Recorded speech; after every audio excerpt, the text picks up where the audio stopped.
Hello guys, welcome to your YouTube channel pupil teacher. तो आज की वीडियो में हम बात करेंगे साइकोलॉजी के टॉप मोस्ट इंपॉर्टेंट क्वेश्चन। तो क्वेश्चन नंबर 1 है हमारे पास, whose definition is this? The psychology is the most basic science of education. तो इस तरीके के क्वेश्चन आपसे बहुत बार पूछे जाते हैं। प्रोपाउंडर कौन है, प्रतिपादक कौन है, आखिर ये किसके द्वारा कही गई है, ये बातें डेफिनेशन किसने दी है। तो इन क्वेश्चन को आपने नोट डाउन कर लेना। तो ये वाली डेफिनेशन है, the psychology is the most basic science of education. तो ये हमारे को स्किनर ने कही थी। इट मीन जो यहाँ पे आपका ऑप्शन बी है वो बिल्कुल सही है। नेक्स्ट क्वेश्चन नंबर 2, ये वाली हमारे पास डेवलपमेंट से क्वेश्चन आया, ग्रोथ और डेवलपमेंट वहाँ से क्वेश्चन आते हैं। तो क्वेश्चन है आपके पास, development proceed from dash to dash. आखिर जो डेवलपमेंट का जो प्रोसेस है, जो उसकी प्रीसीडिंग की जो पार्ट होता है, किस तरीके से वो पार्ट करता है। आखिर जनरल टू स्पेसिफिक जाता है, क्या वो कॉम्प्लेक्स से हार्ड की तरफ जाता है, या स्पेसिफिक से जनरल, या सिंपल से इजी। देखो, सिंपल से इजी नहीं जाता है, स्पेसिफिक से जनरल भी नहीं जाता है, बल्कि जब आपकी डेवलपमेंट होती है जो उस पैटर्न फॉलो करती है वो जनरल से लेकर स्पेसिफिक की तरफ जाती है। इट मीन जो यहाँ पे आपका ऑप्शन नंबर ए है वो बिल्कुल सही है, development proceed from general to specific. Next question है आपके पास, अकॉर्डिंग टू पियाजे a child between 2 to 7 year is the stage of cognitive development. It means जो आपका क्वेश्चन नंबर 3 है ये आपसे पूछा गया है अकॉर्डिंग टू पियाजे। आपको पता है जीन पियाजे की एक थ्योरी है जो कि आपके कॉग्निटिव डेवलपमेंट के ऊपर है, जिसमें कि इंटेलिजेंस के बारे में बताया गया है। तो उसमें जो बच्चे की एज है 2 से लेकर 7 साल तक, आखिर वो कौन से स्टेज में आती है। ऑप्शन नंबर ए आपके पास pre operational stage, option number B आपके पास है फॉर्मल ऑपरेशनल स्टेज, या ऑप्शन नंबर सी आपके पास है कॉन्क्रीट ऑपरेशनल स्टेज, या आपके पास है डी सेंसरी मोटर स्टेज। तो क्वेश्चन नंबर 3 का जो सही आंसर है वो आपने कमेंट बॉक्स में बताना, आखिर वो कौन सी स्टेज है जो कि 2 से लेकर 7 के बीच हमारे पास आती है। नेक्स्ट क्वेश्चन सबसे मोस्ट इंपॉर्टेंट क्वेश्चन है आपका। तो क्वेश्चन नंबर 4 है आपके पास, creativity is thought to be related to the concept of. आखिर जो क्रिएटिविटी जो थॉट है, आखिर जो क्रिएटिविटी को करने के लिए हमारे पास थॉट्स की ज़रूरत पड़ती है, वो किस कॉन्सेप्ट से रिलेटेड होने चाहिए। जो आपके थॉट है किस टाइप के होने चाहिए, तो वो हमेशा आपके पास डाइवर्जेंट होने चाहिए। इट मीन जो आपका ऑप्शन नंबर सी है वो बिल्कुल सही है, डाइवर्जेंट इंटेलिजेंस। जब भी क्रिएटिविटी की बात आती है तो क्रिएटिविटी के लिए हमेशा एक पर्सन की जो थिंकिंग होनी चाहिए वो हमेशा डाइवर्जेंट होनी चाहिए। तो इस क्वेश्चन को आपने याद रखना, सबसे मोस्ट इंपॉर्टेंट क्वेश्चन है और बहुत बार आपसे पूछा गया है ये वाला क्वेश्चन। नेक्स्ट क्वेश्चन, ये वाला क्वेश्चन भी आपका बहुत मोस्ट इंपॉर्टेंट है। तो क्वेश्चन है आपके पास, dash is the philosophy that all children have a right to get equal education in regular school system. तो आपको पता है कि आपके जो बच्चे हैं सबको क्या है, इक्वल राइट्स है एजुकेशन से रिलेटेड। और हमेशा हर एक स्कूल में की बात हो रही है, रेगुलर जो आपका स्कूल सिस्टम है वहाँ पे सब बच्चे पढ़ सकते हैं, विशिष्ट भी पढ़ सकते हैं, वहाँ पे सामान्य बालक भी पढ़ सकते हैं, गिफ्टेड स्टूडेंट है वो भी पढ़ सकते हैं, और डिसेबल्ड स्टूडेंट है वो भी एक साथ पढ़ेंगे। आखिर वो किसके अंडर आता है, तो वो हमारा हमेशा जो इंक्लूसिव एजुकेशन है उसके अंडर आता है। आपने पढ़ा होगा इंक्लूसिव जो एजुकेशन है, ये वाला टॉपिक आपका मोस्ट इंपॉर्टेंट है। तो इसके अंदर ये है कि हमने क्या, समान हो गए, विशिष्ट बालक हो गए, आपके डेलिक्वेंट बालक हो गए, जैसे भी जितने भी टाइप्स के स्टूडेंट्स आते हैं, जितने भी पर्सन की डिसेबिलिटीज़ आती है, सारे पर्सन को हमने एक ही स्कूल में पढ़ना है, उनको अलग अलग स्कूल में नहीं पढ़ाना है। तो ये बात हमारे को इंक्लूसिव एजुकेशन के अंदर कही गई है। तो यहाँ पे आपका जो ऑप्शन नंबर डी है वो बिल्कुल सही है, inclusive education is the philosophy that all children have a right to get equal education in regular school system. जैसे रेगुलर स्कूल सिस्टम चला है आपका, जिस भी स्कूल में डालो आप डाल सकते हो, आप वहाँ पे मना नहीं कर सकते हो। नेक्स्ट क्वेश्चन आपका बहुत इंपॉर्टेंट क्वेश्चन है। तो क्वेश्चन है आपके पास, who started, inverted comma start हो गया, आपकी जो स्पेस थी वो शुरू हो गई, learning is the process of development. आखिर ये किसने कहा था या किसके द्वारा बोला गया था कि learning is the process of development. जो अधिगम है वो क्या है, आपके विकास की एक प्रक्रिया है। तो इस तरीके के क्वेश्चन आपसे बहुत बार पूछे जाते हैं टैट में कि आखिर प्रोपाउंडर कौन थे, प्रतिपादक कौन थे, आखिर किसने कौन सी थ्योरी दी है, ये बात किसने कही है। ऐसे क्वेश्चन आपसे बहुत अधिक पूछे जाते हैं और इन क्वेश्चन को आपने नोट डाउन करना है, क्योंकि इसी तरीके के क्वेश्चन ज़्यादातर रिपीटेड होता है। तो क्वेश्चन भी आपका मोस्ट इंपॉर्टेंट है। तो यहाँ पे जो आपका ऑप्शन नंबर ए है वो बिल्कुल सही है, वुडवर्थ। ये वुडवर्थ ने कहा था learning is the process of development. और कभी अगर आपके पास कोई भी डेफिनेशंस आती है तो आपने डेफिनेशन को नोट डाउन करते रहना, क्योंकि इस तरीके के क्वेश्चन आपसे पूछे जाते हैं। नेक्स्ट क्वेश्चन आपके पास देखो, इंटेलिजेंस की जो गार्डनर की थ्योरी है वहाँ से आया हुआ है, और यहाँ से आपके पास डेफिनेटली क्वेश्चन पूछा जाता है कि आखिर मल्टी इंटेलिजेंस जो थ्योरी है गार्डनर की, उससे रिलेटेड क्वेश्चन आते हैं आपके पास। तो क्वेश्चन है आपके पास, which of the following is not a type of intelligence as proposed by gardener.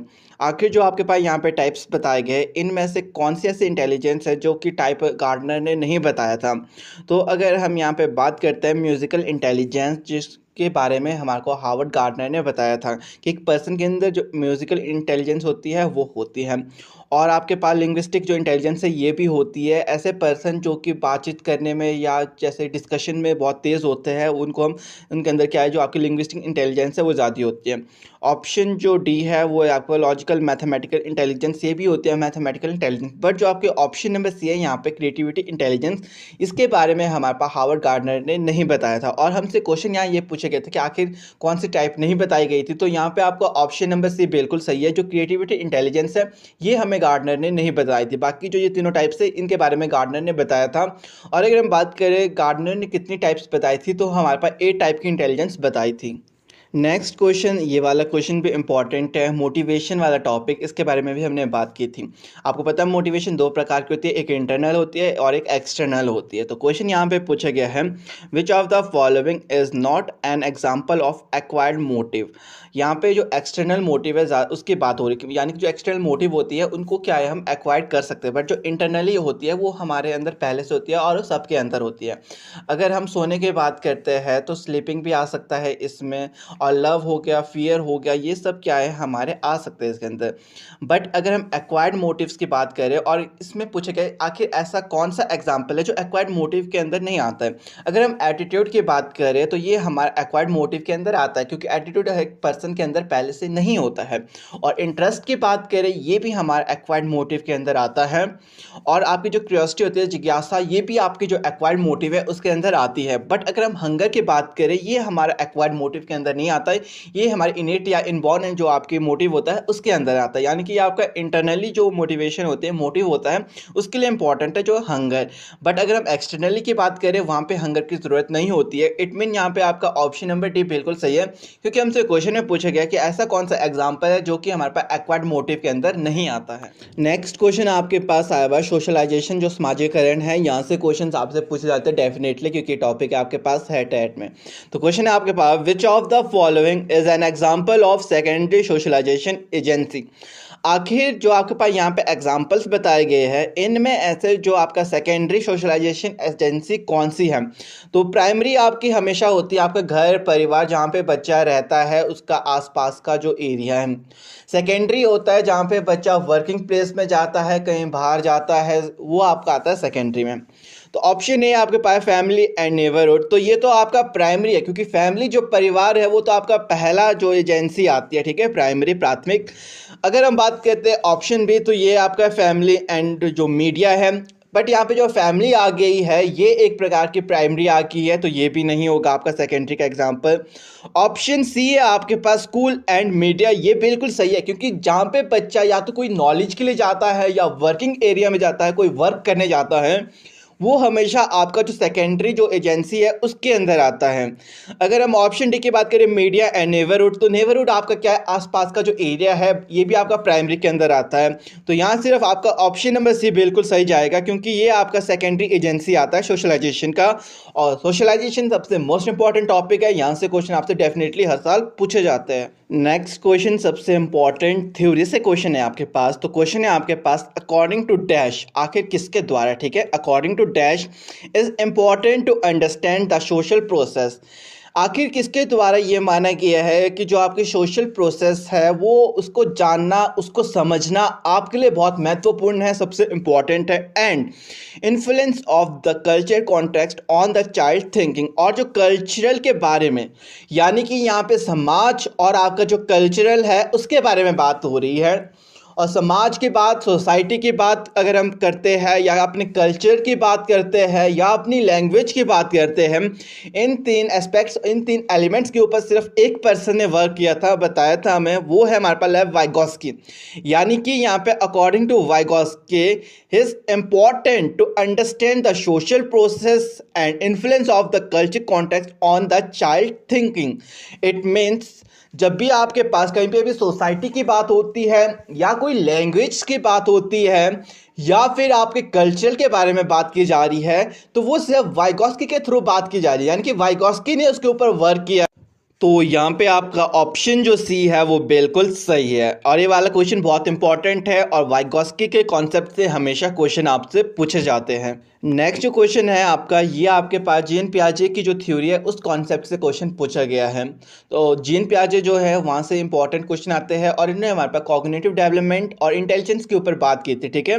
तो क्वेश्चन है आपके पास, sequence of development among the children from birth to adolescence is. तो यहाँ पे आपने एक सीक्वेंस बताना है, यानी कि एक पैटर्न बताया गया है, आखिर बर्थ से लेकर एडल्सन तक जो बच्चा है किस किस तरीके से सीखता है। क्या वो पहले एब्स्ट्रैक्ट चीज़ों के बारे में सीखता है, फिर सेंसरी के बारे में, फिर कॉन्क्रीट के बारे में। ऑप्शन नंबर ए ये बता रहा है। ऑप्शन भी आपको बता रहा है सबसे पहले बच्चा सेंसरीज के थ्रू सीखता है, फिर उसको कॉन्क्रीट के बारे में पता चलता है, फिर जाके वो एब्स्ट्रैक्ट जो नॉलेज है उसके बारे में पता करता है। नेक्स्ट जो ऑप्शन सी है वो आपके पास सबसे पहले कॉन्क्रीट, फिर आपके पास एब्स्ट्रैक्ट, और लास्ट में बता रहे हैं सेंसेस के थ्रू सीखता है। नेक्स्ट ऑप्शन डी आपके पास पहले एब्स्ट्रैक्ट, फिर कॉन्क्रीट, फिर सेंसरी। तो क्वेश्चन नंबर जो 14 है, आखिर इसका सही ऑप्शन कौन सा है, ऑप्शन ए या ऑप्शन बी या ऑप्शन सी या ऑप्शन डी, ये आपने कमेंट बॉक्स में बताना। आखिर क्वेश्चन नंबर 14 का सही ऑप्शन कौन सा है आपका, कि यहाँ पे कौन सा सीक्वेंस सबसे बेस्ट बैठ रहा है।